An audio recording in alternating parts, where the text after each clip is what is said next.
Secret word, you will divide one Schlager Parada. You will divide $100. Now, what the secret word is, of course, I can't tell you, but it's a common word, something you usually find around the house, assuming that you have a house. Maggie Ritter, huh? Where are you from, Miss Ritter? It's a very common name, a movie actress, isn't it? No. Thelma Ritter, is that any? No, that's no relation to me. I'm from East St. Louis, Illinois.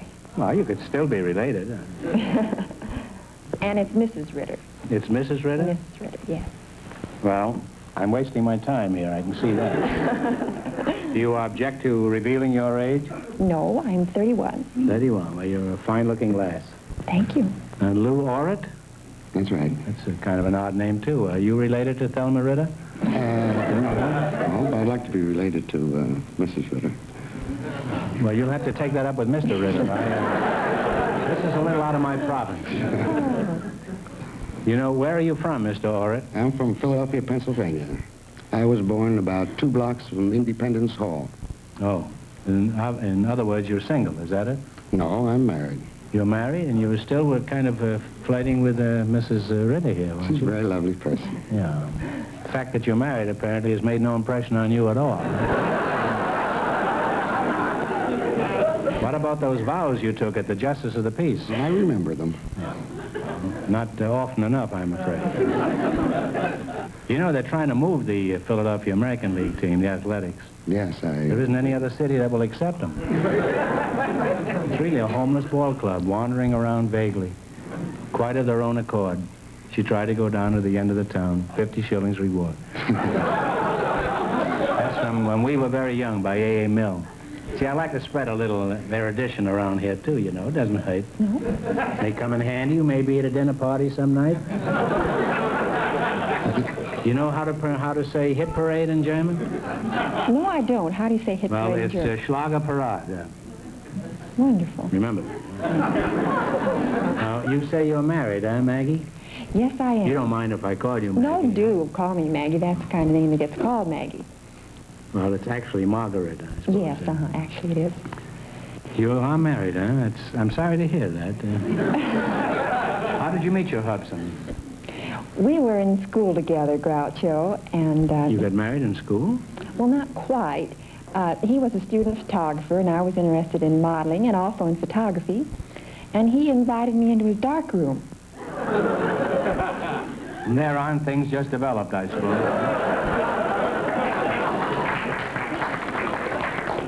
You know, that's a real old joke, Maggie. You know that, huh? You know, we had that This is the truth, though. It's true. Yes, Well, this is joke is what I told you. We had that joke on our show the first year we started, 8 years ago. That's the last stage, you know, when a comedian starts stealing from himself. How did you meet your wife, Lou? I met my wife in Phelps-Turkel. She was in men's underwear. That's even an older joke than the other one about the... That's really the truth. I went into Phelps-Turkel to buy some underwear for myself. This was here locally? Yes, California. about 6 years ago. Is she still in underwear? No. Is she out front tonight? And I'm going to get murdered, too. Well, she'll have to get in line. I'm first, you know. What sort of underwear do you sell, Lou? No, I don't sell. She sold underwear.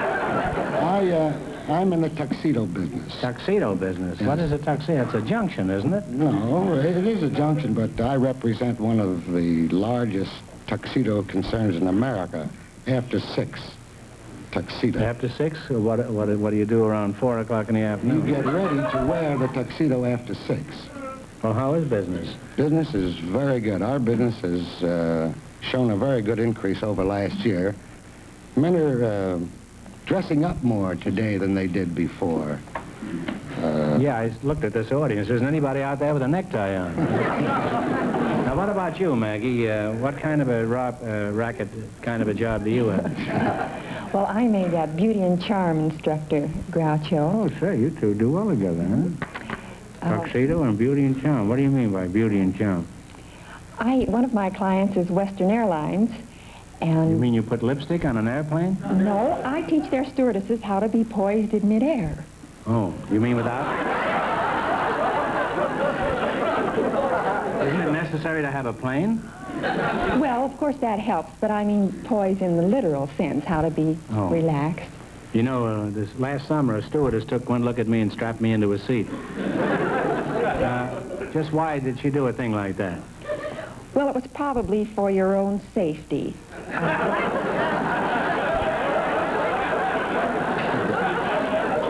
I don't understand this. We were sitting on a park bench. Well, you're a very nice, pleasant, and good-looking couple, and I wish you the best of luck in your respective jobs. Now, let's see how much money you can win. Remember, we start you off with a $100 bankroll. Each time you miss a question, you lose half of that bankroll, no matter what it amounts to at the time. You ready? You selected sports. And remember, the more the question is worth, the harder it is. Now, what do you want to start with? Let's start with $60. $60. What is the name for the Major League Baseball team from Baltimore?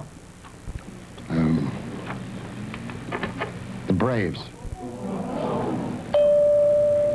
No, it's the Orioles. You should have known that. It's right near Philadelphia. That's right. Well, you had $100. You lost half of it. You now have $50. $50. Now what do you want to try? That's 70. Now talk it over before you answer, Lou. Let's take a hard one this time. Let's take a 90. Get back All in right. it. $90. At what track is the Preakness run each year? Pimlico. You don't pay any attention now. Okay, it's Pimlico, but... You had 50, you bet 90, you now have $140. Now, Maggie doesn't look like a dope, does she? No. Why don't you ask her advice? What do we go for? You don't have to accept her advice, but at least you could consult her. $80. With what sport do you associate the name of Wes Santee? S-A-N-T-E-E. Wes Santee is a trackman. That's right. One of the greatest distance runners of our day.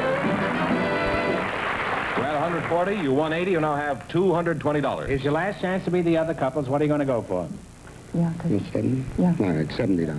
Swans, layouts, and gainers are terms used in what sport? Swans. Layouts and gainers. Diving. Diving. Maggie came through. Diving is right, huh? Now give him a big hit. And you wind up with $290. We invited some high school boys to the show, and just before we went on the air, our studio audience selected Fraser Felter to be on the show. His partner is Mrs. Marie Ledoux. So, folks, could you come in, please, and meet Groucho Marx. Welcome, welcome, welcome. Welcome to You Bet Your Life. Say the secret word and divide $100. It's a common word, something you find around the house. Mrs. Marie Ledoux, I'll start with you. You're a woman. Yes, I think so. Where are you from, Marie? Wacoma, Iowa. Wacoma. How often have you done that? On several occasions. Oh, have you? Uh-huh. What kind of a coma is Wacoma? Well, Wacoma is a very small town. There are about 420 people there. At least the last time I was there, that was the number. Is this the county or the city? No, it's a small town, and of course it has a rural farm area around it. Wacoma, you know, is the name of an Indian, I believe she was the princess, and then Decorah was the chief, and he wooed Wacoma in his birch canoe and the Little Turkey River. That's the legend. I can't speak from It's on the banks experience. of the Little Turkey? That's right. The Little Turkey River runs you right ever through swim the town. there? Oh, yes, yes. Was it fun swimming there, or did the giblets get in the way? Now, Fraser Felsnap, that's you? Felder, sir. Felter, huh? I'm sorry I've been ignoring you, but somehow it seems the only thing to do, you know. How old are you, Fraser? 17, sir. 17? 17. Well, you're pretty tall. You must have been about 4 feet tall when you were born, huh? Where are you from, Fraser? San Diego. San Diego? Yes, sir. Huh? You go to school, I should imagine, huh? Yes, 17? Sir. I go to Helix High School. I'm a senior. Where? Helix High School. Helix High. I'm a senior. Do you have any interests aside from your school activities, like cracking an occasional safe? Well, I'm quite interested in junior achievement, sir. Junior achievement? Well, Yes, sir. congratulations, Well, Fraser. I don't know what it is, but congratulations. Sounds impressive, doesn't it? Yes, yes. Well, what is the purpose of this outfit? Well, selling to stock? Well, to teach high school students the fundamentals of business. They form a miniature business and complete the regular business cycle, producing a product and selling it on the open market.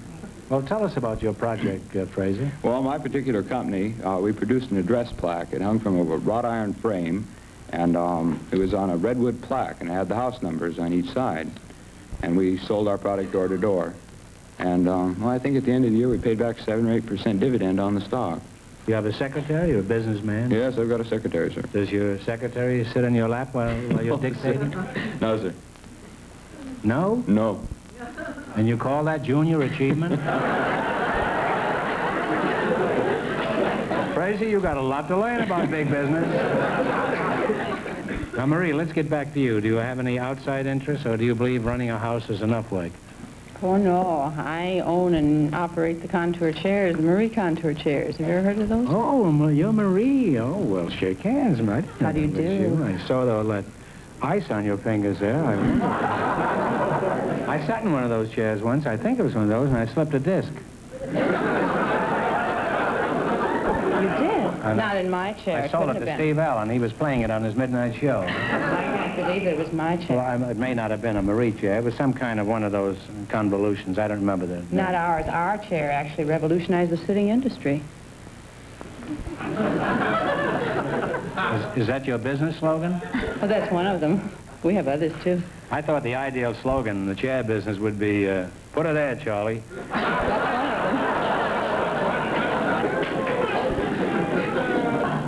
Well, you're a very interesting couple, and since you're both interested in business, I'm going to give you a real business opportunity. You're going to play You Bet Your Life. In the race for the $1,500, the first couple won $290, and the secret word is window. Remember, to start you off with a capital investment of $100. If you miss a question, your capital investment is reduced by 1/2. You selected geography, and remember, the more the question is worth, the harder it is. What question do you want to start with? Gentlemen, don't flate. The most money. Eyes forward. All right. I want you to be true to Jack Webb and me.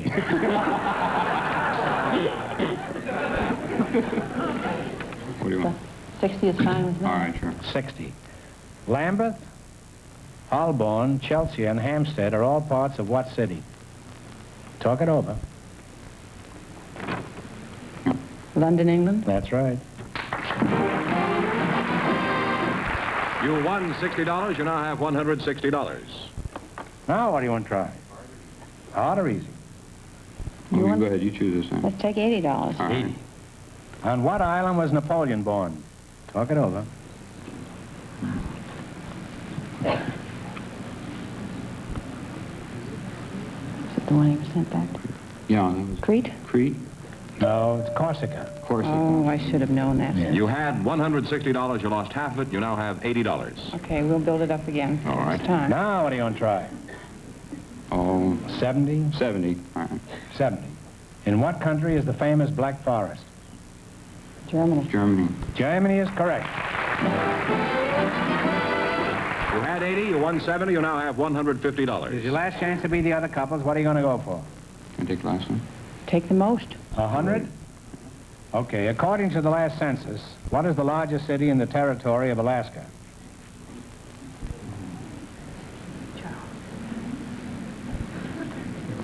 You don't know, guess. Juneau?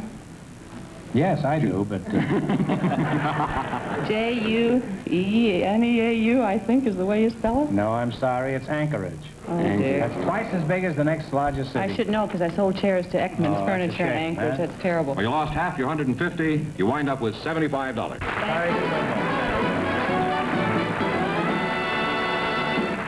Would you be good enough to entice the next couple out here? All right, Groucho, we have some people with interesting jobs. Mrs. Kathleen O'Flynn and Mr. Abe Roth.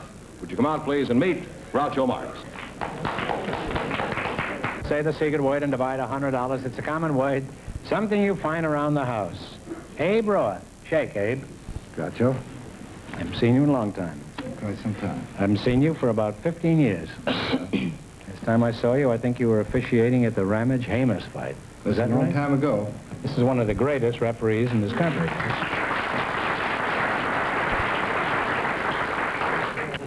When I tell you to break, I want you to break clean. You both know the rules of the New York State Athletic Commission. So go to your corners and come out fighting. It's all right. Pretty good. Very good. Very good. That's right. Give him the old one, too? That's right. Abe, I've stalled as long as I can. Let's find out some facts about you that I don't know. Where are you from originally? I'm from New York, the east side of New York. Is that so? Well, you've lost most of your accent. Have I? Yes. I haven't, but you have. How long have you been handing down bum decisions? I've never given a bum decision, Groucho. Then why do you always leave the ring with a police escort? Is this really true that you never made a bum decision? Not to my knowledge. I never made a bum decision. I'm only kidding, Abe. I've decided you're as honest as the day is long. Thank you, Groucho. Of course, you realize the days are getting shorter now. Who are some of the big fighters that you've worked with in the ring? Well, I worked Tiger Flowers. Do you remember him? Yes, the Fighting Parson. That's the fella. He used to read a Bible before That's the right. fight. That's the fella, and do a flip after each decision. Yeah. Bud Taylor. I've worked Jack Dempsey. I've worked Clever Sensio, Fiddle the Barber. Henry Armstrong? Henry Armstrong. You name them, I've worked them in the last 30 I'm years. sure you have. You worked some of the biggest fights of the century, I know that. I'll come back to you in a minute, Abe. Why don't you do a little road work while I'm talking to Mrs. O'Flynn? All right. You could stand a little, Abe, you know. Yes, I could. Kathleen O'Flynn, eh? Yes.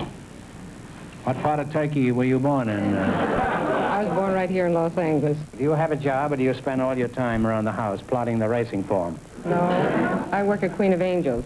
And you're a nurse there? That's right. Mm-hmm. You have that nice tapioca look, you know. I think. That's the only place in the world you can get tapioca pudding is in a hospital.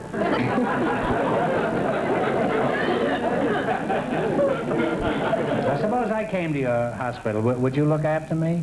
Not unless you were going to have a baby.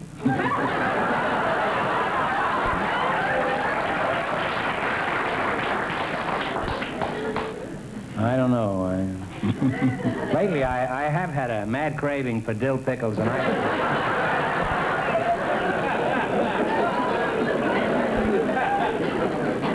What is your job at the Queen of Angels, Kathleen? I'm the maternity supervisor.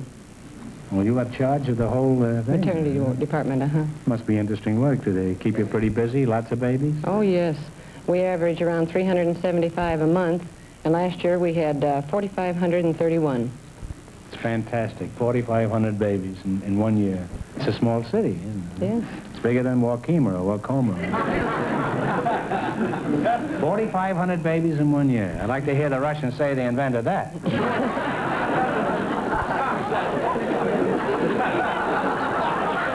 That's what you call massive retaliation. Do you have a time payment plan for new fathers? Yes, we do. That's nice. Mm-hmm. I imagine the Bank of America must own half the kids in this country. Well, at our hospital this year, if 4 have been born there, any over the seventh or over are free. The seventh one? They're on the house. The seventh one is free? It's That's on right. the house? That's right. I wish you'd have told me that 40 years ago.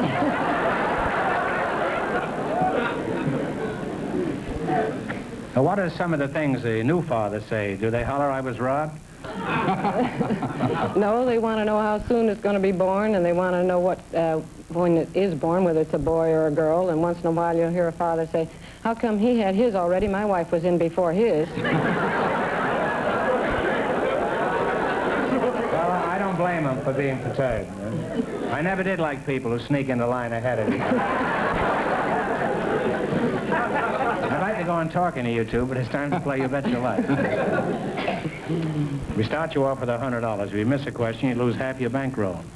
In the race for the $1,500, the first couple is still leading with $290. All right, now go to your corners and come out fighting. You selected music, and remember, the more the question is worth, the harder it is. Now, you can start with a 10, 20, 50, 80, 100, anything you want. Go ahead. 70. 70? Yeah. 70. What noted English author, playwright, and composer wrote "Someday I'll Find You, I'll Follow My Secret Heart," and many other fine songs? Mad Dog's an Englishman, you don't know? Noel Coward. Most famous English writer and composer. You lost half your $100, you now have $50. All right, now what do you want? 80? 80. The orchestra will play a song that's become a standard march tune since it was written 24 years ago. What's the name of it? I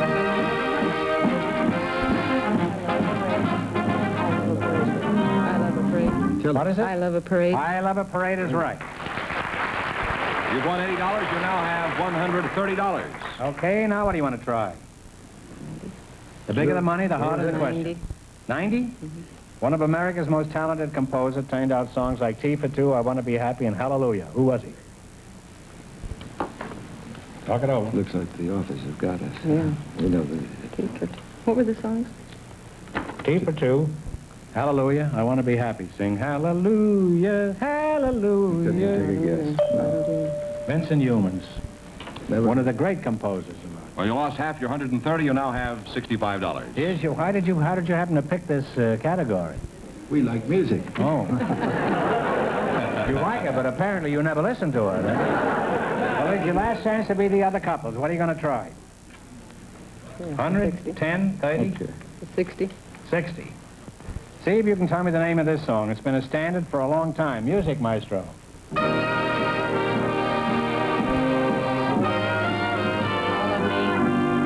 All of Me. All of Me is right. And you wind up with $125. All right, here we go, here we go. Here we go for $1,500. I'll give you 15 seconds to decide on a single answer between you. Think carefully and please no help from the audience. Generally speaking, the tropical zone is bounded by two imaginary lines encircling the globe parallel to the equator. The northern line or boundary is the Tropic of Cancer. For $1,500, what do you call the southern line?